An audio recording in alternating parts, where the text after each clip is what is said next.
So tomorrow I'll probably be back by like 1:30.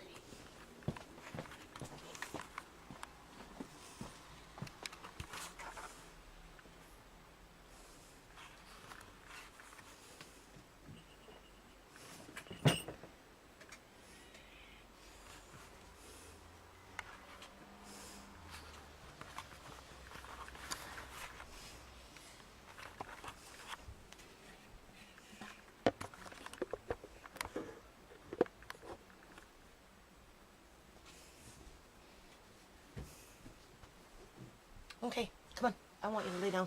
Please? Just lay down and sleep. All right?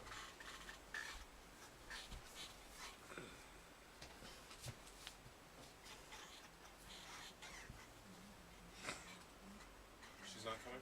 No, she's too sick. She keeps passing out. Okay. Lay down. Just lay down and get comfortable. Don't sit up when you're sleeping.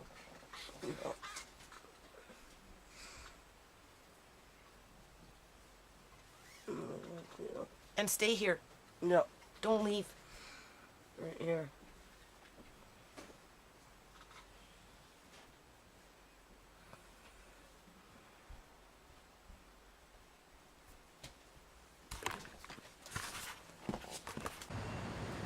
Okay, sorry. All right, so this is court day 10. It's been put over for a trial. We're looking at 5 to 6 months before it goes to trial. Everybody's at arm's length with each other. Nobody's really saying anything. Everyone's agitated. For me, it's the court game. It's not fair to Andre. It's not being addressed. His mom is really sick, so I think I'm going home now, and there's a high probability I'm going to go take her to the hospital. So, we'll talk to you later.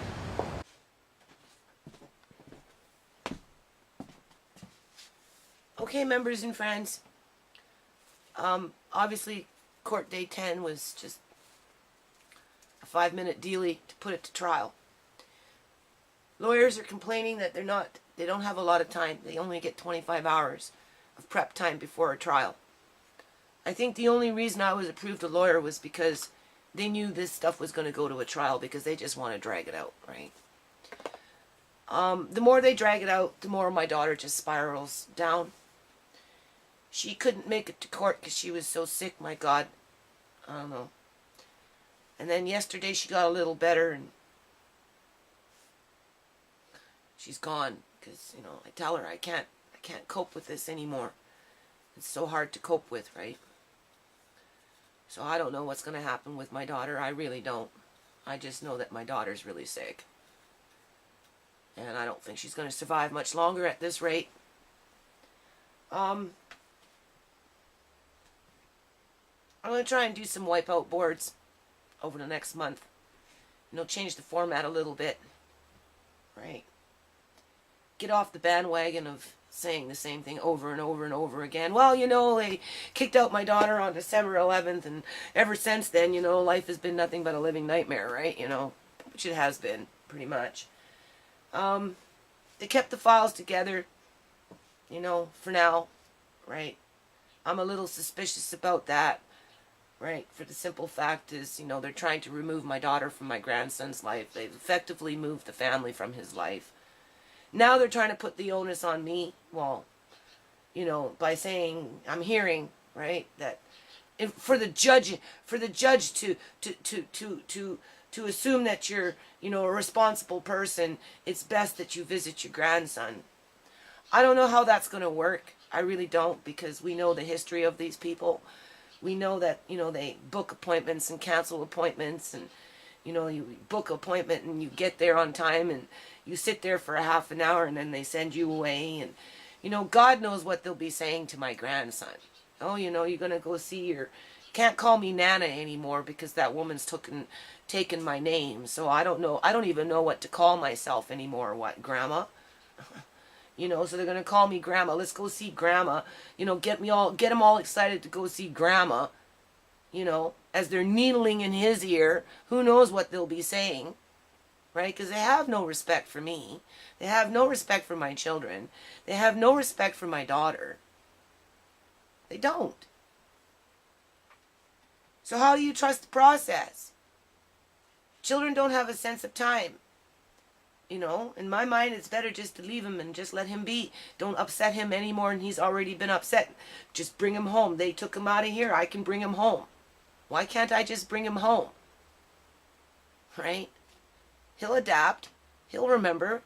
His deep-rooted memories are in his, inner core. This surface memory stuff that he has with these foster parents and all this other crap, them taking him here and taking him there and doing all these things with him, with all these different strangers, counselors and doctors and more doctors and more doctors, as they're labeling him an angry child. And they want me to now go sit there in some dinky little room and visit so that, it could be told to the judge that, I'm being responsible. I'm connecting with my grandson. They don't want me to connect with my grandson. If they wanted me to connect with my grandson, they would never have taken him away. They wouldn't have disrupted his pattern of bonding with his family, of being in his happy routine with his family. They don't like me. And people who don't like you, they don't respect you. They don't respect me. They haven't shown me any respect. They haven't shown my children any respect. They sure in the hell haven't shown my daughter for 6 months any respect. All they did was pimp her out in the fucking streets with their dope. I'm not the one that put her out in the streets. They did. I'm not the one that pushed her back into her addiction with the needle. They did that, not me. A lawyer's going to talk about that when it comes time for a trial? Probably not, right? Probably not, because it's all cover-up stuff, Even when I talk to my lawyer about my daughter being abused, how was she abused? Well, how do you think she was abused? She was forced out onto the freaking street with nothing. Forced into homelessness with nothing. Into a violent situation. If that's not abusive, I don't know what is.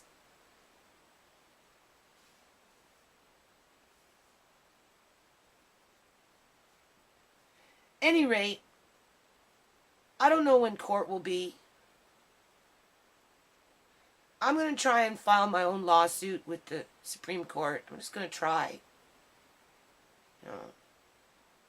Because then maybe they'll wake up and they'll hear something. They'll see something. They'll realize something. Because right now, this stuff that's going on in the provincial court, it's just a fucking joke. 10 times go in front of a judge and 10 times you get nothing. Nothing, absolutely nothing. All that happens is you just spiral more and more and more down into depression, more and more down into bankruptcy, more and more down into freaking homelessness, more and more down into, psychological freaking nightmare. There's nothing good about the Ministry of Children and Family Development. There's no family development.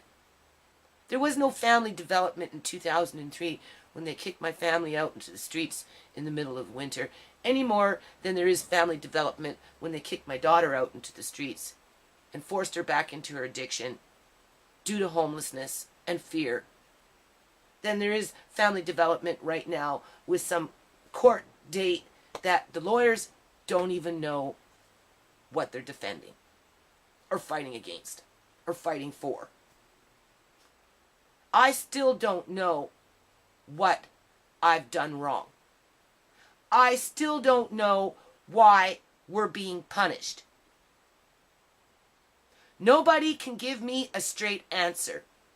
The social worker can't give me a straight answer. My lawyer can't give me a straight answer. The judge won't give a straight answer. Nobody, the prosecutor on the social worker side, nobody can give me a straight answer as to why they treat me and my family like a criminal. As they hold my grandson hostage to their political game, which is a form of contemporary slavery. This is a form of contemporary slavery because they're making money off of my grandson. The only people who aren't making money off of this is this family.